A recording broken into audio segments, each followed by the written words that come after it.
굉장히 우리 사회가 상담자는 대체가 안 된다? 전 그렇게 보지 않고요. 한 15분 넘어가잖아요. 그러면 지루해요. 어느 순간 이런 생각이 드는 거예요. 근데 얘는 심장이 없잖아. 가장 각광을 받을 수 있는 요인들 제가 한번 뽑아왔으니까. 지식은 AI가 다 알려주는데 우리 아이 교육을 어떻게 해야 하는지, 그리고 또 앞으로 AI 시대에 살아남으려면 어떤 직업을 가져야 될지 말씀해 주시면 감사드리겠습니다. 요즘에 챗 GPT만 해도 나 힘들어 라고 표현했을 때 사실 힘들지 이렇게 얘기하잖아요. 사실 제가 우리 상담자들을 가르치고 감독하는 일도 꽤 오랫동안 해왔거든요. 근데 제가 상담자들한테 하지 말아야 된다는 얘기가 뭐냐면 힘들구나 이거예요. 왜냐하면 립 서비스 같잖아요. 근데 우리 사회가 사실 힘들다고 말해줄 수 있는 사람도 거의 없는 것 같아요. 되게 힘들었어요. 그래가지고 이제 집에 왔단 말이에요. 그래서 여보, 나 좀 오늘 회사에서 좀 힘들었어. 이렇게 말했다고 한번 가정을 해보죠. 그럼 아내가 당신 힘들었구나. 그렇게 말해주는 아내는 드물죠. 제 아내의 기분 따라서 좀 다른 것 같습니다. 요즘만 당신만 힘든 거 아니야. 난 더 힘들어. 당신 모르지? 우리 애들도 솔직히 말해줄까? 당신 때문에 힘들어. 솔직히 말하면 회사 사람들도 당신 때문에 더 힘들 거야.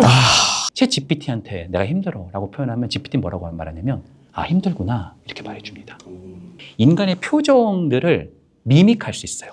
AI가. 지금 얼마든지 학습이 돼 있습니다. 내가 친구한테, 아내에게, 다른 사람한테 말을 못하지만 AI는 내가 할 수 있잖아요. 내가 이름을 붙인 거예요. 현수야, 나 요즘 너무 외로운 것 같아. 이렇게 제가 말했다고 한번 해보죠. 그랬더니 현수가 저를 갑자기 고개를 이렇게 딱 숙이면서 미간을 찌푸리면서 저를 보는 겁니다. 그러면서 뭐라고 말하냐면 현주야, 네가 느낀 외로움은 하얀 눈벌판 있잖아. 하얀 눈벌판에 맨발로 걷고 있는 그런 시린 외로움처럼 나에게 느껴지는데 내가 잘 이해한 거 맞아? 근데 사실 소름 돋는 얘기잖아요. 저는 진짜 소름 돋았어요. 이게 어떻게 할 수 있는가 하면 여러 명의 상담자가 아니라 제 페르소날보다 집어넣는 거거든요. 저라면 어떻게 했을까? 굉장히 우리 사회가 상담자는 대체가 안 된다? 전 그렇게 보지 않고요. 아마 얇은 의사소통법, 비폭력 대화, IP용법 이런 거 가르치는 분들은 다 아마 대체될 가능성이 크다고 생각합니다. 근데 여기에 희망이 있습니다. 한 15분 넘어가잖아요. 그러면 지루해요. 왜냐하면 똑같은 말을 계속 반복하는 것 같고 어느 순간 이런 생각이 드는 거예요. 근데 얘는 심장이 없잖아. 가짜 같은 거예요. 왜냐하면 인간은 심장이 있잖아요. AI는 심장이 가지고 있잖아요. 로봇을 만든다고 해서 그게 그 밑에 있는 거가 실리콘 같은 거지 그게 진짜 피와 힘줄 이런 게 아니란 말이에요. 그러다 보니까 거기에 어떤 괴리가 있다고 생각하고요. 가장 각광을 받을 수 있는 요인들 제가 한번 뽑아왔으니까 한번 이런 부분들을 제가 여러 연구들을 보면서 한번 뽑아봤습니다. 첫 번째는 감정을 교류하는 일입니다. 정말 감정을 깊이 교류하는 사람 대체되기가 되게 어렵다는 거죠. 예를 들어서 로봇이 이제 AI가 아니라 로봇이 나와가지고 막 따뜻한 눈빛으로 미간을 찌푸리면서 헌주야 너 많이 힘들었지? 이 말에 제가 감동을 받을 수도 있지만 소름 돋을 수도 있어요. 완전 속이는 거잖아요. 왜냐하면 그 안에 인간이 경험할 수 있는 어떤 감정적인 그런 어떤 유기체적인 체험이 사실은 존재하지 않는단 말이에요. 이건 프로그램이니까. 그러니까 진정으로 감정을 교류하는 사람의 가치는 훨씬 더 올라갈 수 있다는 거예요. 두 번째는 어떤 일을 하든 간에 존경심을 품을 만큼 멋진 인품을 가진 사람이 되는 겁니다. 멋진 사람. 이거 대체가 안 된다는 거죠. 세 번째는 기억이 아니라 단순히 정보 기억이 아니라 정서적으로 나를 기억해 주는 사람. 사람은 누구나 나를 기억해 주기를 바라거든요. 근데 정서적으로 기억해 준다? 굉장히 커다란 역량이 된다는 거고요.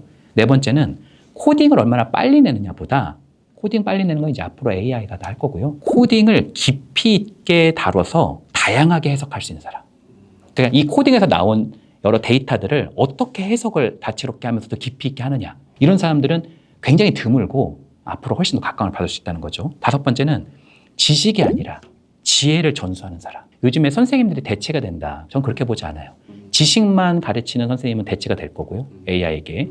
지혜를 전수해주는 사람은 남을 거라고 생각합니다. 그 지혜를 전수하는 사람에게는 되게 존경스럽겠죠. 그리고 여섯 번째는 어떤 면에서는 굉장히 따뜻한 눈빛, 표정과 같은 그런 태도 있단 말이에요.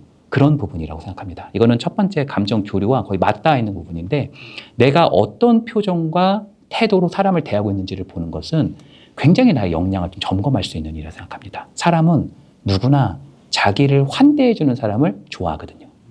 그리고요, 패권은 누가 가지고 있냐면 AI 로봇이 가지고 있는 게 아니에요.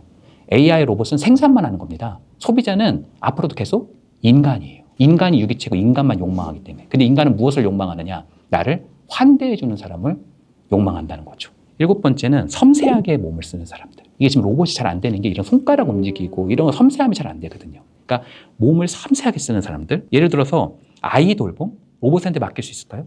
이 아이를 돌보는 사람은 이 모든 거를 다 가지고 있는 거죠, 사실은. 지식이 아니라 지식을 넘는 지혜이기도 하고, 감정을 교류하기도 하고요. 섬세하게 몸을 쓰기도 하는 거고요. 마지막은 체험을 공명하는 사람입니다. 저는 칼국수집을 굉장히 좋아하는데, 아마 저보다 AI가 이제 저보다 칼국수집 어디가 맛있는지 더 잘 알 수 있을 거라 생각하고요. 근데 딱 거기까지인 것 같아요. 그렇게 추천을 해도요, 저와 함께 칼국수는 또 국물 한 입 딱 떠먹으면 그 맛이 나오잖아요. 그걸 못 한다는 거예요. 나와 함께 국물 한 입을 떠먹을 수 있는 체험을 할 수 있는 존재가 아니라는 거죠. 이 부분이 어떻게 보면 인간과 기계의 간극이다. 이 부분이 굉장히 중요한 초격차의 능력일 거라고 저는 전망합니다. 내가 아이를 어떻게 만나는지를 보면 우리 아이가 어떻게 행동하는지가 나옵니다. 내가 인풋이고 우리 아이가 아웃풋일 수 있다는 거죠. 요즘에는 이런 컨텐츠들, 또 어떻게 아이를 양육하는 게 도움이 되는지에 대한 그런 많은 컨텐츠들이 있고 많은 분들이 좀 관심을 갖는 것 같아요. 아이에게 공감을 해라, 이런 게 있단 말이에요. 그러면 공감을 어디까지 해야 되나. 근데 또 다른 교수님은 나오셔서 너무 공감하지 말래요. 단호함이 필요하다는 거예요. 그렇죠? 그럼 이거 어디 장단에 맞춰야 되지? 그러니까 굉장히 좀 헷갈릴 수 있단 말이에요. PAT 검사라고 하는 아주 좋은 검사가 하나 있는데 총 8가지의 변인에 따라서 내가 우리 아이에게 어떤 양육의 태도를 가지고 있는지를 좀 볼 수 있어요. 8가지는 총 이렇게 얘기할 수 있습니다. 첫 번째는 지지 표현, 두 번째는 합리적 설명, 세 번째는 성취 압력, 네 번째는 간섭, 다섯 번째는 처벌, 여섯 번째는 감독, 7번째는 과잉 기대, 8번째는 비일관성이다. 이렇게 말할 수 있는데요. 지지 표현을 많이 하는 거는 좋지 않을까. 사실 지지 표현을 잘하는 부모님들은 굉장히 아이들과 수평적 대화를 잘하고 아이에게 어떻게 보면 좀 맞춰주고 또 아이에게 있어서 충분히 대화를 좀 들어보려고 하고 설명을 많이 한다는 거죠. 이게 너무 과하면 첫 번째는 이제 어떠냐면 너무 설명을 많이 하면 어때요? 경청 능력이 떨어지겠죠. 그렇죠? 그러니까 아이가 엄마 말을 되게 안 듣는 그런 경우로 발전하는 경우가 되게 많습니다. 그러니까 부모님은 엄청 공감적인데 아이가 왜 부모님 말 거의 안 듣는 아이들이 있어요. 그분들 중에 지지 표현을 너무 강하게 하는 것이 사실은 이게 뼈대가 없다 보니까 너무 물 같은 부모에 있어서 제한이 형성되지 않는다는 거죠. 우리 니모를 찾아서라는 애니메이션이에요. 네, 알아요. 사실 아버지가 트라우마잖아요. 아내도 죽고 뭐. 그래서 그 니모를 이제 과잉 보호하는 거죠. 그래서 니모가 학교를 가서 놀려고 해도 막 계속 1년만 늦게 가면 안 되겠니? 계속 이렇게 아이를 붙드는 그런 모습들이 있단 말이에요. 그러니까 아이가 너무 부모님이 따뜻하게 하니까 그것이 좀 너무 뜨거운 거예요. 근데 세상은 차갑잖아요. 내가 내 인생의 주인공이 아니라고 하는 것을 아이가 느낄 수밖에 없거든요. 내가 내 인생의 무대의 주인공이 아니란 말이에요. 학교에 가보니까 내가 공주님인 줄 알았더니 알고 봤더니 학교에는 너무나 많은 공주님들이 계시는 거예요. 다 공주님이시니까. 다 왕자님이시고. 아주 과하다고 그랬잖아요. 근데 너무 지지 표현이 적으면 어떻게 될까요? 외로울 것 같기도 하고. 그렇죠. 뭔가, 네, 관심을 받고 싶을 것 같아요. 근데 또 잘못된 행동 표현으로 나올. 그렇죠. 내가 타인에게 거절받을 것이라는 아주 중요한 생각이 내 뿌리에 사실 박히게 되는 겁니다. 재밌게 얘기하고 신나게 얘기해서 막 저한테 까르르 웃지만 사실 만약에 이런 생각을 제가 가지고 있으면은 다 나를 이용할 거야. 세상 사람들은 나한테 관심이 없어. 그러다 보니까 자꾸 뭔가 사람하고 있으면서 또 불안을 많이 느끼겠죠. 그리고 뭐 부부 관계든 연인 관계든 친구 관계에서 또 자꾸 불협화음이 나오는 게 자꾸 그 사람이 날 좋아하지 않는다고 생각하니까 작은 말에도 당신 나 무시했어? 당신 나 이렇게 할 수 있어? 라고 화를 내고 있는 그 한 남편의 모습은 그 밑단에 있는 굉장히 버림받을지도 모른다는 불안이 내재할 수 있다는 거죠. 그러니까 이런 지지 표현의 한 변인만 제가 말씀드렸는데 과한 것과 부족한 것 모두 다 이런 것은 아이의 행동을 볼 수 있고 심지어 그게 처음에는 1.2점 정도지만 그게 가면 갈수록 그 격차가 세질 거란 말이에요. 왜냐하면 소용돌이니까. 그런 것처럼 어떤 변화의 축을 일으킬 것인가라고 할 수 있는 것을 볼 수 있는 좋은 검사다. 이렇게 말씀드릴 수 있습니다. 우리 아이들한테도 꼭 받아야 하는 검사가 있다고 하는데 그게 뭘까요? 박사님 한번. 그러니까 일단 제가 뭐 두뇌 발달 관점에서 추천을 많이 드리는 검사가 이제 웩슬러 검사인데 웩슬러 검사는 그 뇌에 대한 어떤 연구 결과나 그리고 이제 뇌 영상 분석 기술이 발달하기 전에 개발된 검사임에도 불구하고 굉장히 뇌의 어떤 특성을 잘 측정하는 검사예요. 그리고 이제 그 무엇보다도 전 세계에서 가장 많이 쓰는 검사이기 때문에 되게 공신력을 인정받아요. 그러니까 검사 자체가 잘 만들어진 것도 있지만 너무나 많은 사람들이 검사를 했다 보니 군집이 되게 많은 거죠. 그래서 이런 역량을 가지고 있는 친구들은 웩슬러에서 이런 프로파일을 보이는구나 해서 이제 우리 아이가 검사를 받으면 거꾸로 그거를 이제 해석할 수 있는 게 있어요. 그리고 이제 두 가지를 다 공부할 수 있는 그런 어떤 기회가 있어서 뇌와 이제 웩슬러를 같이 공부를 했는데 그러니까 뇌에 대해서 최근에 밝혀진 연구 결과들이랑 웩슬러 검사 결과가 굉장히 일치되는 부분이 많아요. 우리 아이의 지능 지수가 몇 점이다. 라는 걸 알 수 있는 걸 넘어서서 쭉 발달해가는 과정에서 우리 아이가 지금 어느 상태에 있는지를 굉장히 잘 진단할 수 있는 검사라서 저는 이제 그 추천을 드리는데 보통 한 10살 그리고 한 15살 이렇게 추천을 드려요.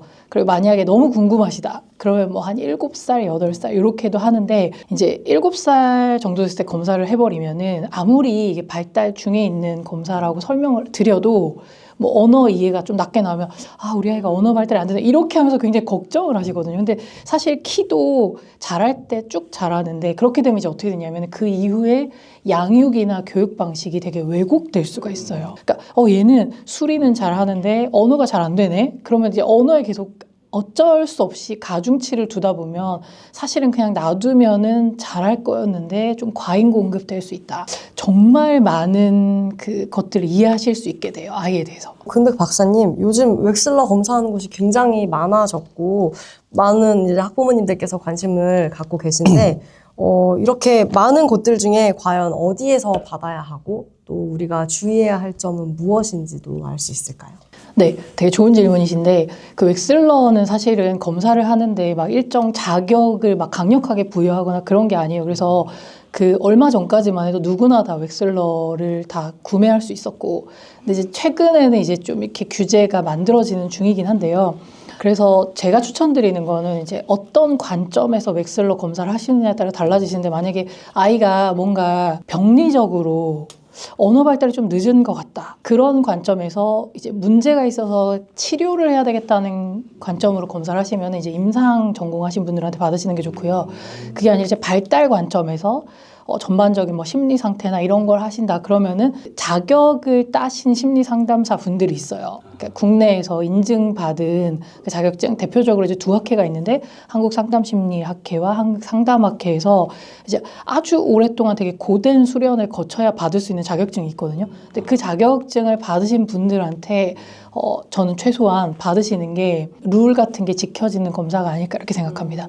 물론 학습에서 굉장히 전문가이신 분들이 있어요. 그 필드에서 이제 경험을 쌓으셔서 하신 분들이 있는데 이제 그런 분들한테 상담을 받으신 학부모님들이 되게 아쉬워하시는 게 뭐냐면은 그러니까 좀 근본적인 것에 대한 설명을 듣고 싶은데 그게 아니라 이제 뭐 아이가 이런 상태니까 뭐 학원을 추천해 주신다거나 그런 관점으로 듣다 보니 뭔가 좀 갈증 난다? 이런 반응을 저한테 많이 하시거든요. 네. 그러면은 또 TCI라는 게 뭔가요? 벌써부터 이름이 조금 어려운데요.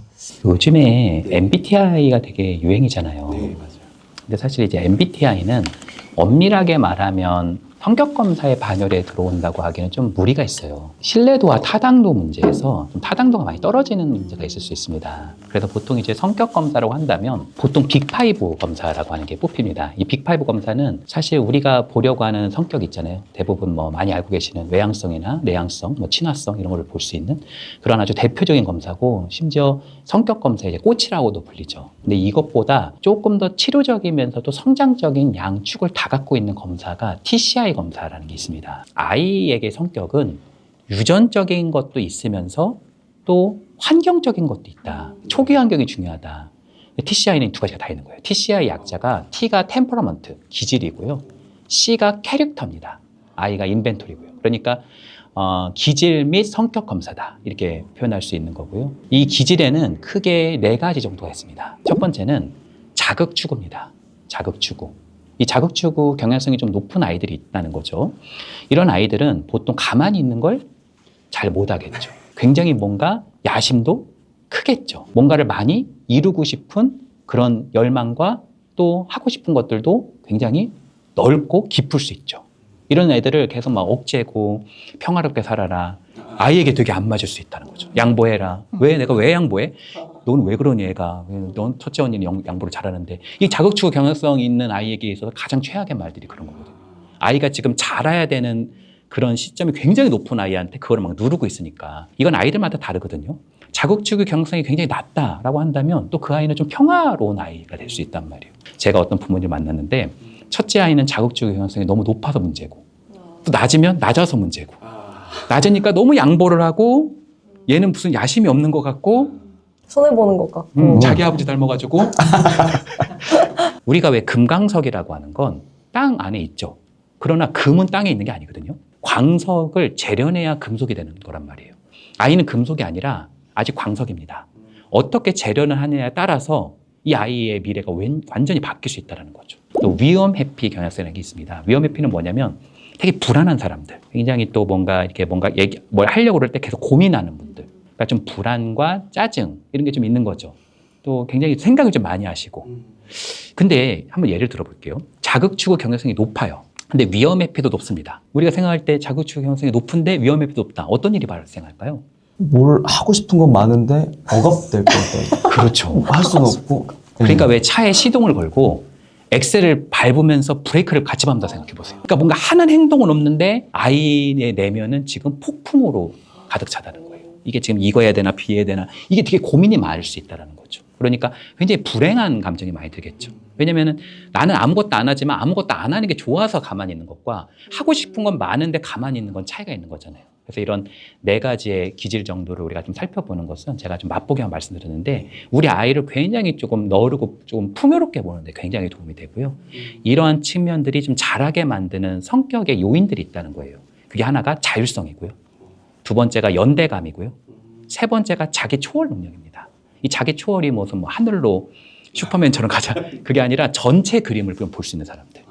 왜 MBTI에 보면은 N이라고 하잖아요. N과 S라고 하잖아요. 그 N하고 똑같지는 않지만 약간의 비슷한 경험들이에요. 전체적인 그림을 좀 볼 수 있는 사람들.